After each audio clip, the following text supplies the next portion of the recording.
والعاقبة للمتقين والصلاة والسلام على سيد المرسلين وعلى آله وصحبه أجمعين. أما بعد فأعوذ بالله من الشيطان الرجيم. بسم الله الرحمن الرحيم. قال رب السجن أحب إلي مما يدعونني إليه.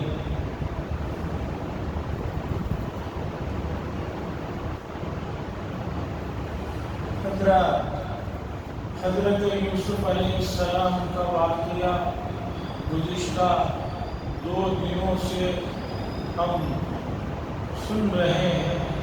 قرآن مجید نے اس واقعے کو احسن القصص قرار دیا، بہترین واقعہ بتلایا. اور یہ بات ذہن میں رکھیے، قرآن مجید کا مقصد قصہ بیان کرنا نہیں ہے، بلکہ واقعے میں جو چیزیں ہمارے لیے عبرت کی ہیں، نصیحت کی ہیں، ان کو بتانا.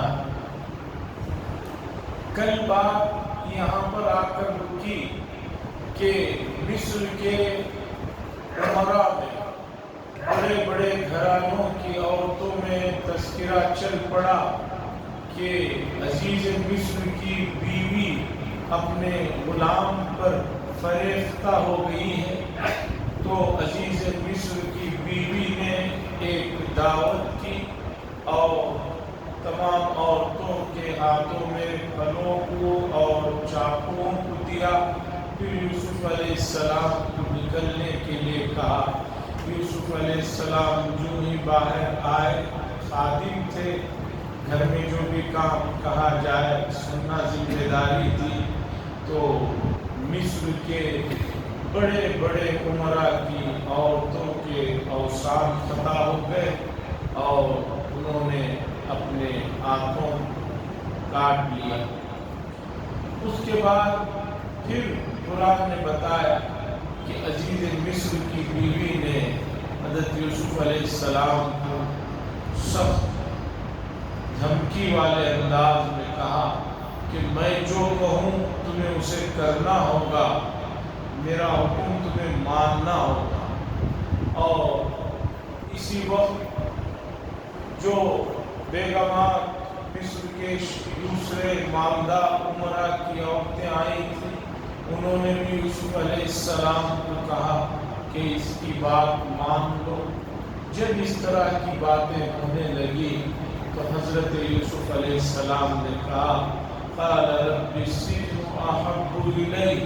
اے میرے رب، اس ماحول میں جہاں مجھے گناہ کی دعوت دی جا رہی ہے اور مجھے خائن اور خیانت پر مجبور کیا جا رہا ہے، اس سے بہتر ہے کہ مجھے جیل میں رہنا پسند ہے، جیل میں رہوں گا تو اس مصیبت سے بچا ہوا رہوں گا.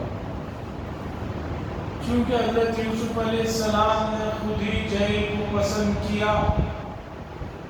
ادھر عزیز مصر کو بھی معلوم تھا کہ بھئی غلطی ان کی اپنی بیوی کی ہے، لیکن اب اس چرچے کو روکنے کے لیے رائے مشورے کے بعد یہ بات طے ہوئی حضرت یوسف علیہ السلام کو جیل میں ڈال دیا جائے.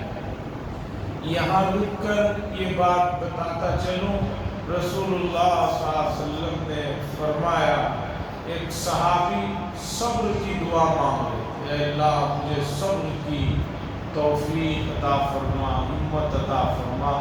تو رسول اللہ صلی اللہ علیہ وسلم نے فرمایا صبر کو مانگ رہے ہو تو مطلب یہ ہے کہ مصیبتوں کو مانگ رہے ہو. مصیبتیں آئیں گی تب جا کر صبر کرنے کا موقع ملے گا. ایسی دعا مت کرو، بلکہ یہ دعا مانگو کہ اللہ مجھے عافیت عطا فرما، سکون عطا فرما. حضرت یوسف علیہ السلام اس ماحول میں جو انہوں نے جیل کی تمنا کر بیٹھی تو اللہ نے ان کو جیل ہی مقدر فرما دیا، انہیں جیل میں ڈال دیا گیا.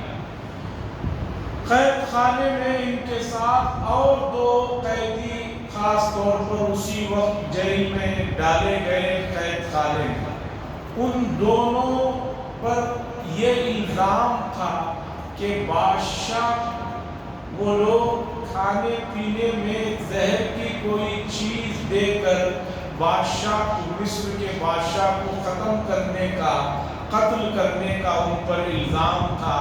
تحقیقات ہونے تک ان کو بھی جیل میں قید خانے میں رکھنے کا حکم ہوا تھا۔ وہ دونوں آدمی، اس میں ایک آدمی بادشاہ کا باورچی تھا اور دوسرا بادشاہ کو شراب پلانے کے کام پر مامور تھا۔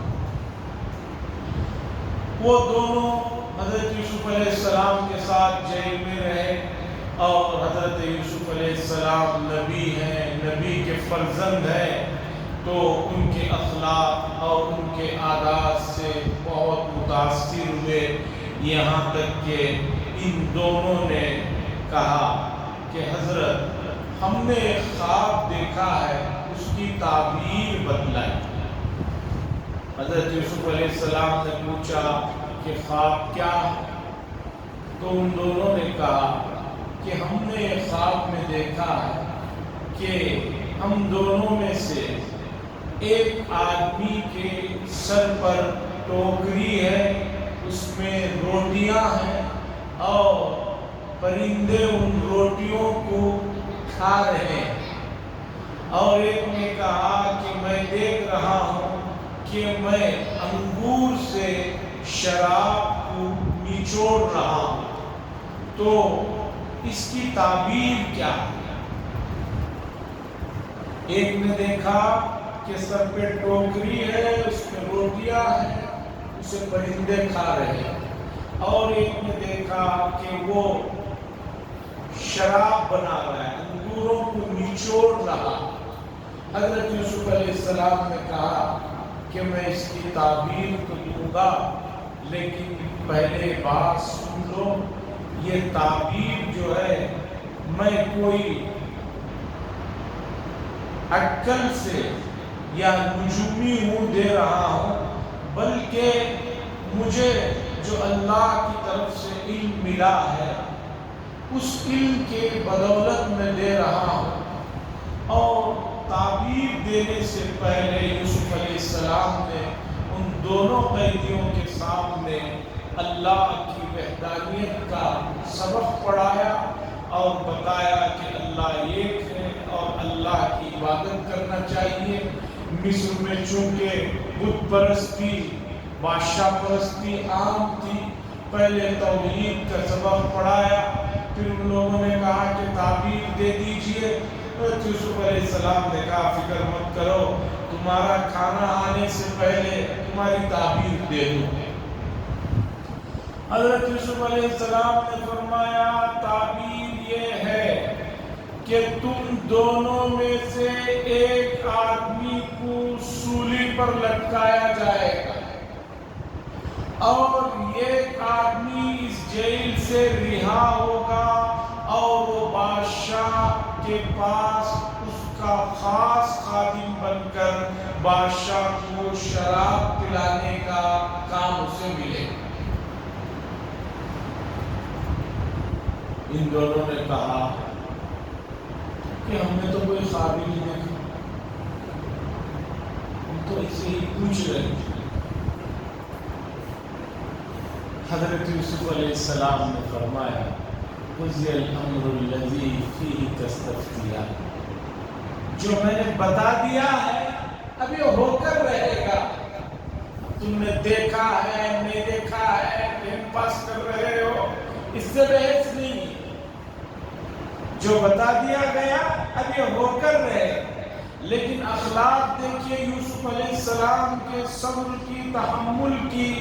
یہ نہیں بتایا کہ کسے پھانسی ہونے والی ہے، کون بادشاہ کا قریب بننے والا ہے۔ جو آدمی جس کے سر پر ٹوکری رکھی ہوئی روٹیاں تھی، پرندے کھا رہے تھے، اسے پھانسی ہونے والی تھی، اور جو نچوڑ رہا تھا، انگور سے شراب بنا رہا تھا، وہ بادشاہ کا خاص بننے والا تھا۔ آپ نے یہ نہیں بتایا تجھے پھانسی ہوگی اور تو رہائی ہوگا، بلکہ آپ نے کہا کہ کہ تم میں سے ایک کو تو پھانسی ہے اور ایک جو ہے اس کام پر مامور ہو.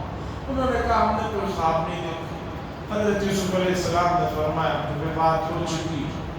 شریعت کے معاملات میں حدیث میں ہے کہ 3 چیزوں میں مذاق نہ کرو. جدہن جدن و ہزلہن جدن، کہ اس میں مذاق حقیقت تو حقیقت ہے ہی، مذاق بھی حقیقت ہے. اور 3 چیزیں کیا ہیں؟ طلاق، کہ کوئی آدمی طلاق دے دیا اس کے بعد کہنے لگا جیسے کہ لوگ آ کر کہتے ہیں نہیں میرا تو ارادہ نہیں تھا، میں تو مذاق کر رہا تھا. حدیث میں آیا کہ طلاق مذاق کرنے کی چیز نہیں ہے. منہ سے نکلا ادھر طلاق واقع ہو جائے گی. اب یہ کہنا کہ بیوی نے نہیں سنا، اس نے نہیں سنا، اس نے نہیں سنا، سننے کا طلاق واقع ہونے سے کوئی تعلق نہیں. تم نے کہا اعتراف کیا طلاق ہو جائے گی. دوسری چیز نکاح، کہ نکاح میں آپ نے کہا کہ میں نے اسے قبول کیا، اس عورت سے پہلے اجازت لے لیے کہ بھی اس سے نکاح کیا جا رہا ہے، اس نے قبول کیا، مانا، رضامندی ظاہر کی. بلکہ باکرہ جس کی پہلی شادی ہو رہی ہے اس کے لیے منہ سے بولنے کی بھی ضرورت نہیں، وہ خاموش رہ گئی، مسکرا دیا تو وہی اجازت ہے. اور ادھر دولہا صاحب نے الحمدللہ میں نے قبول کیا، یہ کہہ دیا، نکاح ہو گیا. اب کہنے لگے نہیں میں تو مذاق کر رہا تھا. نہیں، مذاق اس میں نہیں چلے. تیسری چیز ہے اطاعت. پہلے زمانے میں جنگوں میں غلاموں کو پکڑ کر لایا جاتا تھا، خرید کر لایا جاتا تھا غلام. تو حدیث میں اگر کسی نے اپنے غلام سے کہا میں نے تمہیں آزاد کیا، لفظ آزاد کہتے ہی وہ آزاد ہو جائے. وہ بعد میں بولے نہیں کہ حضرت وہ میں تو مذاق کر رہا ہوں. بھئی ان 3 چیزوں میں مذاق نہیں چلے گا. اور سابق امیر شریعت ہمیشہ فرمایا کرتے تھے، لوگ آ کر یہ کہتے ہیں کہ میں غصے میں تھا جب طلاق دے رہا تھا، تو حضرت امیر شریعت فرمایا کرتے تھے کہ بھئی طلاق آج تک کی ہسٹری میں کبھی ایسے نہیں ہوا ہے کہ شوہر اپنی بیوی کے ساتھ پارک میں بیٹھا ہوا ہو، خوشگوار موڈ میں آئس کریم کھا رہا ہو، پھر اس نے طلاق دیا ہو. تاریخ میں آج تک ایسا کوئی واقعہ نہیں. طلاق ہوتی ہی غصے کے بعد ہے، غصے ہی میں تو ہوتی ہے طلاق. خوشی میں مسکراتے ہوئے ایسی طلاق نہیں ہوتی. بہرحال ان دونوں نے کہا کہ ہم تو مذاق کر رہے تھے. یوسف علیہ السلام نے کہا کہ فیصلہ ہو چکا ہے، ویسا ہونا طے. اس کے بعد حضرت یوسف علیہ السلام نے ان دونوں سے کہا کہ بھائی جب تم لوگ یہاں سے آزاد ہوں گے تو ایک کو تو بادشاہ کے پاس خصوصی نوکری ملے گی، تو بادشاہ سے جیل میں ایک بے گناہ جو قیدی ہے یعنی اپنے بارے میں کہا کہ اس واقعے کا ذرا ذکر کر دینا بادشاہ سے. ان دونوں نے مان لیا اور چند دنوں کے بعد دونوں کو لے جایا گیا. ایک کو پھانسی ہو گئی اور ایک بادشاہ کا خاص آدمی بن گیا. اب وہ جا کر شیطان نے اسے بادشاہ کے سامنے حضرت یوسف علیہ السلام کے بارے میں بتانے کو بھلا دیا، وہ بھول گیا. اور حدیث میں آتا ہے کہ اللہ تعالی حضرات انبیاء کی بڑی خصوصی نگرانی فرماتے ہیں. بعض مرتبہ ان کی بہت چھوٹی چیزوں پر بھی پکڑ ہوتی ہے. چونکہ یوسف علیہ السلام نے اللہ سے آزادی کے بجائے اس سے کہا کہ بادشاہ سے ذکر کر دینا، تو اللہ تعالیٰ نے اس آدمی کے ذہن سے وہ بات نکال. ذریعہ شیطان بنا، سبب وہ بھول گیا. اب کئی سال گزر گئے، 7 سال تقریباً گزر گئے.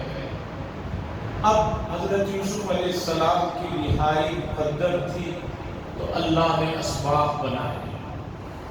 اسباب یہ ہوئے، مصر کا جو بادشاہ تھا اس نے ایک خواب دیکھا. خواب دیکھا، گھبرا کر نیند سے اٹھا، دربار کے پورے خصوصی لوگوں کو جمع کیا اور جمع کر کے کہنے لگا کہ میں نے خواب دیکھا ہے، مجھے ذرا اس کی تعبیر ہو۔ خاص لوگ جمع تھے، انہوں نے پوچھا کہ خواب کیا ہے؟ تو بادشاہ نے کہا کہ میں نے خواب دیکھا کہ خواب میں 7 موٹی موٹی گائیاں اور 7 دبلے دبلے گائیاں، جو 7 دبلی گائیں ہیں وہ ان 7 موٹے گائیوں کو کھا جا رہی ہیں، اور اسی طرح میں نے دیکھا دھان اور گیہوں کی جو بالیں ہوتی ہیں، جس کے اندر دھان اور گیہوں ہوتے ہیں، تو 7 سبز بالیاں ہیں اور 7 خشک بالیاں، 7 موٹے گائیں، 7 دبلی گائیں۔ ان 7 دبلی گائیوں نے 7 موٹی گائیوں کو کھا لیا، اور 7 سبز بالیں، جس میں اناج ہوتا ہے، دھان اور گیہوں کو جنہوں نے دیکھا ہے وہ سمجھ سکتے ہیں، اور 7 سوکھی ہیں۔ یہ خواب تھا۔ اب جو وہاں پر جمع تھے وہ لوگ سیاسی لوگ تھے، بادشاہ کے، اب ان کو خواب سے کیا مطلب؟ انہوں نے کہا اسباس الاحلام، بادشاہ سلامت، یہ بس خیالات ہیں، ایسے ہی خیالات ہیں، یہ کچھ نہیں ہے۔ اور دوسری بات، ہم تو کوئی تعبیر دینے والے نہیں، ہمیں تو خواب کا کوئی علم نہیں ہے، ہم تعبیر بھی نہیں دے سکتے۔ اور دوسری بات ہے یہ خیالات، جیسے بہت سے لوگ جو ہر وقت سوتے رہتے ہیں، ان کو خواب بہت نظر آتے ہیں، خاص طور پر سردیوں کے موسم میں جب صبح سے شام آدمی رات اتنی لمبی سوتا ہے تو عجیب عجیب خواب نظر آتے ہیں۔ وہ خواب نہیں ہوتے، خیالات ہوتے ہیں۔ اور بعض لوگ جو دن میں زیادہ جس چیز کو سوچتے رہتے ہیں کہ میں وزیر اعظم بن جاؤں یا میں ہوم منسٹر بن جاؤں، رات کو ان کو ایسے ہی لگتا ہے کہ وہ وزیر اعظم بن گئے، ہوم منسٹر بن گئے۔ خواب بہت مختصر ہوتا ہے۔ ایک بات سنیے، خواب کے بارے میں رسول اللہ صلی اللہ علیہ وسلم نے فرمایا یہ نبوت کا 46واں حصہ ہے۔ اچھے خواب نبوت کا 46واں حصہ ہے، بخاری کی روایت ہے۔ وہ ہوتا ہے خواب کہ آنے والی کوئی ایک اچھی خبر کی اس میں اطلاع ہوتی ہے، یا آنے والی ایک کوئی مصیبت رہتی ہے، اس سے بچنے کے لیے اشارے ہوتے ہیں۔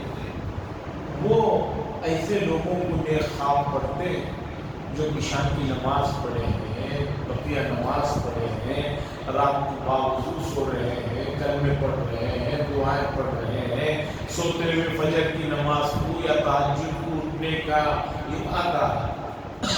اور جو آدمی نہ عشاء پڑھ رہا ہے، نہ صبح میں اٹھ کر نماز پڑھنے کا ارادہ ہے، اور رات کو سو رہا ہے، نہ پاکی ہے نہ صفائی ہے، ایسے آدمی کو خواب کہاں نظر آتے ہیں؟ وہ شیطانی وساوس اور خیالات ہوتے ہیں۔ ایک واقعہ لکھا ہے شیخ سعدی نبوی، خواب کا واقعہ، تھوڑا تفریح بھی ہو جائے گی، آپ لوگ محفوظ ہو جائیں۔ ایک آدمی تھا، وہ روزانہ صبح جب اٹھتا تو بستر پورا گیلا رہتا، یعنی کہ پیشاب کر دیتا۔ اب تو بچوں کا پیشاب سنبھالنا مشکل ہے، تو بڑے آدمی نے پیشاب کی بدبو کا اندازہ لگائی۔ اس کی بیوی نے اسے سمجھایا کہ بیوی یہ کیا، یہ روزانہ یہ ظلم، یہ بدبو، بستر کیا ہے؟ وہ کہتا کہ نہیں میں آج سے نہیں کروں گا۔ پھر رات میں یہی ہے، صبح اٹھ کر یہی مسئلہ۔ بیوی نے پوچھا کہ ہوتا کیا ہے تم جو روز یہ کر دیتے؟ اس نے کہا کہ قصہ دراصل یہ ہے کہ میں رات میں جب سوتا تو خواب میں شیطان آتا ہے، آ کر کہتا ہے کہ چلو بھی گھوم پھر کر آئیں۔ اب وہ مجھے گھمانے لے کر چلتا ہے، میں چلتے رہتا ہوں، راستے میں اتنا چل لیتے ہیں کہ پیاس بھی لگتی ہے، کوئی تو پانی جوس پلا دیتا ہے، اب جب پانی جوس پیتے ہیں تھوڑی دیر اور چلتے ہیں پیشاب بھی آ جاتا ہے، میں اس سے کہتا ہوں کہ بھائی پیشاب آ رہا ہے، کہتا ہوں بیٹھ کے کر دو، کہیں بیٹھ کے کرتا ہے تو پیشاب بستر میں رہتا ہے۔ اب بیوی نے کہا کہ ایسی بات شیطان سے تمہاری اتنی یاری ہے تو آج اس کے ساتھ مت جانا۔ اس نے کہا ٹھیک ہے۔ شام میں پھر سوتے ہی شیطان خواب میں آ گیا، میں نے کہا بھی چلو، اس نے کہا میں نہیں آؤں گا۔ کیوں؟ میری بیوی نے بہت سخت کہا ہے کہ کوئی بات تو ہوگی، پوچھ لو، مسئلہ حل کر لیں گے۔ ٹھیک ہے۔ دوسرے دن بیوی سے کہا میری کوئی بات ہو تو بتاؤ۔ بیوی نے کہا وہ عورت بھی جاہل تھی، ان پڑھ تھی، نادان تھی، لالچی تھی۔ اس نے کہا جب شیطان سے تمہاری دوستی ہے تو شیطان کو تو کہاں کہاں خزانے رکھے ہوئے سب پتا رہتا ہے، تم اس سے تھوڑا خزانہ لے کر آ جاؤ، اس کے بعد تم مونگتے رہنا، کوئی بات نہیں، نوکر رکھ لیں گے، روز بستر دھلا لیں گے، روز میں بستر لے لیں گے۔ اس نے کہا اچھا یہ بات ہے، آج بات کرو۔ رات میں سویا، شیطان آ گیا خواب میں، آگے چلو گھومنے۔ اس نے کہا نہیں میری بات نہیں چلتی چلنے پھرنے کی، اگر گھمانے لے جانا ہی ہے تو ایسا ایسا مسئلہ ہے۔ شیطان نے کہا اتنی سی بات پہلے کیوں نہیں بتایا، کتنا چاہیے تمہیں خزانہ، چلو۔ اب خواب میں یہ آدمی چلا، لے جا کر کہیں جہاں خزانہ تھا چھوڑ دیا، کہا جتنا چاہے کر لو۔ اب آدمی ہے لالچی، جب خزانے کو دیکھا، سونے چاندی جواہرات کو دیکھا تو اس نے کہیں چادر اٹھائی، اس نے بھرنا شروع کیا، اتنا بھرا کہ اٹھایا ہی نہیں جا رہا۔ شیطان سے کہا کہ بھئی بہت وزن ہے، اٹھایا نہیں جا رہا، تم اٹھا کر رکھ۔ اب شیطان نے اٹھا کر وہ وزن دار بوری سونے چاندی جواہرات زیورات کی اٹھا کر جو ہی اس کے سر پہ رکھا، وزن برداشت نہیں ہوا تو بیت الخلا نکلا۔ جانتے ہیں کہ جب بہت وزنی چیز کو اٹھا دیتا ہے تو بیت الخلا نکل۔ اب صبح کی اٹھا ہے کہ بستر پہ بیٹھ گیا۔ اس کی بیوی نے پوچھا پیشاب تک تو معاملہ ٹھیک تھا، یا تم نے یہ کیا گن مچایا کہ بیت الخلا کر دیا؟ کہا تم نے ہی تو کہا تھا زیورات وغیرہ چاندی کی، اور آپ اتنا بھرا مجھ سے اٹھایا نہیں گیا، اور جو ہی رکھا تو نکل گیا۔ بیوی نے کہا معاف کرو، پیشاب بھی کر لو روزانہ، یہ بیت الخلا آپ سے نہیں ہو سکتا۔ تو بہرحال واقعہ یوسف علیہ السلام کا یہ چل رہا تھا۔ معبرین نے کہا یہ خیالات ہے، کوئی خواب اور ہے نہیں، اسے دفع کیا۔ بادشاہ کا وہ خاص خادم جو شراب پلانے پر موقوف تھا، جو ہی اس نے خواب سنا اس نے کہا اللہ اکبر، مجھے یاد آ گیا جیل میں ایک آدمی ایسا ہے جو اس خواب کی تعبیر یوں دے دے گا، مجھے تھوڑی سی اجازت دیجیے جیل میں جا کر آئے۔ بادشاہ کی اجازت لیا اور فوراً جیل میں حضرت یوسف علیہ السلام کے پاس پہنچ کر کہنے لگا ایوہ صدیق، اے میرے دوست، ایک بڑی مشکلات پڑی ہے، بادشاہ نے ایسا خواب دیکھا ہے، تم تو بڑے پیارے ہو، مجھے اس خواب کی تعبیر۔ یوسف علیہ السلام کے اخلاق دیکھیے، تحمل دیکھیے کہ آپ نے اسے یہ نہیں کہا کہ تم نے تو وعدہ کیا تھا، جا کر کیوں نہیں سنایا، اب پھر مطلب ہے تو آئے، کچھ نہیں کہا۔ یوسف علیہ السلام نے بٹھا کر اس کی تعبیر دی کہ اس کی تعبیر یہ ہے کہ 7 سال، آج سے 7 سال تک مصر میں خوب پیداوار ہوگی، بارشیں ہوگی، خوب پیداوار ہوگی، اناج کا بہت بڑا حصہ ہے۔ پھر 7 سال کے بعد لگاتار 7 سال قحط کے ہوں گے، بارش نہیں ہوگی، جب بارش نہیں ہوگی تو اناج نہیں ہوگا، اناج نہیں ہوگا تو قحط سالی ہوگی، جانور مریں گے، بڑی دقتیں پیش آئیں۔ اور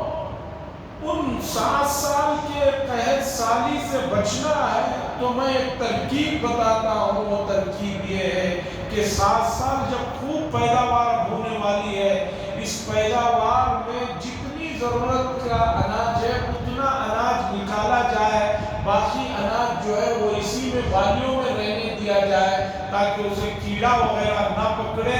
آہستہ آہستہ خرچ کرو، بعد کے 7 سالوں میں یہ کھانا جو ہے کافی ہو جائے گا. اور 8ویں سال جو ہے خوب بارش ہوئی. یہ تھی تعبیر.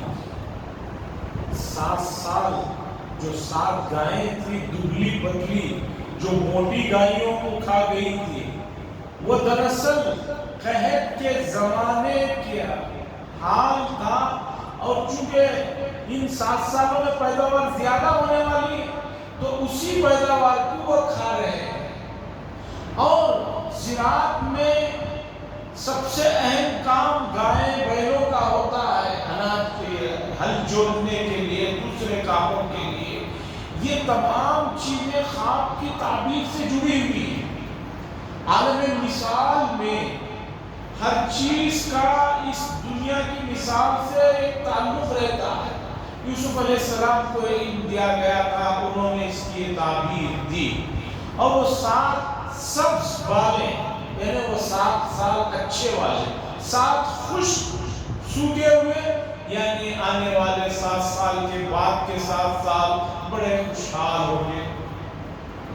خواب کی تعبیر ایک بڑا علم ہے جو اللہ تعالیٰ نے یوسف علیہ السلام کو عطا فرمایا. اور ہمارے گزرے ہوئے لوگوں میں سب سے بڑے معبر مانے جاتے ہیں علامہ ابن سیرین رحمہ اللہ. بڑے معبر تھے اپنے زمانے میں. بڑے بڑے لوگ حتیٰ کہ امام مالک رحمۃ اللہ علیہ اپنے خواب کی تعبیر کے لیے ان کے پاس گئے. ایک عجیب واقعہ خواب کا ان کا بھی سن لیجیے. ایک آدمی آیا علامہ ابن سیرین رحمہ اللہ کے پاس، آ کر دیکھا، حضرت میں نے خواب دیکھا. خواب یہ ہے کہ میں ابالے ہوئے انڈے کو زردی نکال کر وہ اوپر کا جو سفید حصہ رہتا ہے اسے کھا رہا ہوں. ابالا ہوا انڈا اس کی زردی نکال دے رہا ہوں، وہ اوپر کا جو سفید والا حصہ اسے کھا رہا ہوں. اس کی تعبیر کر. علامہ ابن سیرین رحمہ اللہ نے فرمایا بیٹھو ابھی تمہیں تعبیر دیتا ہوں. اسے وہاں بیٹھنے کے لیے کہا اور پیچھے جا کر اپنے شاگردوں سے کہا کہ شہر کے انتظامیہ پولیس کو لے کر آئے. پولیس کو لایا گیا اور ابن سیرین رحمہ اللہ نے کہا اس آدمی کو گرفتار جو خواب کی تعبیر پوچھنے آیا. وہ کہنے لگا حضرت میں تو تعبیر پوچھنے آیا تھا، یہ گرفتاری کیوں؟ ابن سیرین رحمہ اللہ نے فرمایا تم کفن چور ہو، تمہارا کام کفن چوری کرنا ہے. اور یہ کتنا بڑا گناہ ہے کہ مردے کے کفن کو تم چوری کرتے ہو. اس نے کہا کہ آپ کیسے کہہ سکتے؟ ابن سیرین رحمہ اللہ نے فرمایا تم نے جو خواب آ کر بیان کیا ہے وہ بتا رہا ہے کہ تم کفن چور ہو، یعنی مردے کو نکال دیتے ہو، وہ جو سفید اوپر کپڑا رہتا ہے وہ اٹھا کر لے جاتے ہو، وہ انڈے کی زردی نکالنا اور وہ کھانا اس کی طرف اشارہ ہے. اس آدمی نے کہا کہ بالکل آپ نے ٹھیک فرمایا، میرا کام بھی جو ہے کفن چوری کرنے کا ہے. اس کفن کو چوری کرتا ہوں، اس کپڑے کو بیچتا ہوں. پہلے زمانے میں کپڑے کی بڑی قیمت ہوا کرتی تھی، کپڑا اتنا آسان نہیں تھا. ابھی گزرے ہوئے 30-40 سالوں میں بھی دیکھیے گھروں میں 2-4 آدمی کے پاس کپڑے وہ بڑی بات ہوتی تھی. دولہا کو کوٹ سلا دیا جائے آج سے 30-40 سال پہلے سمجھے کہ وہ بہت بڑی شادی تھی. اب تو آدمی جو ہے سال میں 2-4 کوٹ بھی لے لے رہا ہے، 2-4 جوتے بھی لے لے رہا ہے. پہلے تو نکاح سے پہلے کسی آدمی کو جوتے اور کوٹ کا تصور ہی نہیں تھا. اب بچے بوڑھے جوان سب لوگ استعمال کر رہے ہیں. یہ کوٹ سلا دیا گیا، شہر کی وہ بڑی مہنگی شادی شمار ہوتی. تو بتانا یہ ہے کہ اس زمانے میں کپڑے کا بڑا مسئلہ تھا. یہ آدمی کفن چور تھا، ابن سیرین نے جو ہے پولیس کے ہاتھ میں دے دیا. بتانا یہ ہے کہ خواب کی تعبیر میں بہت چیزیں ہوتے ہیں. یہ علم اللہ تعالیٰ نے یوسف علیہ السلام کو وافر مقدار میں دیا، تو تعبیر دی، بادشاہ تک تعبیر پہنچی تو بادشاہ نے فوراً کہا کون ہے یہ شخصیت جس نے اس خواب کی اتنی بہترین تعبیر دی ہے، میں ان سے ملنا چاہتا ہوں. اب آگے کا کیا واقعہ ہوا انشاءاللہ اگلی مجلس میں سناؤں گا. وآخر دعوانا الحمدللہ رب العالمین. شکریہ اللہم صلی اللہ علیہ وسلم مولانا محمد اللہم انت السلام و انت السلام تبارک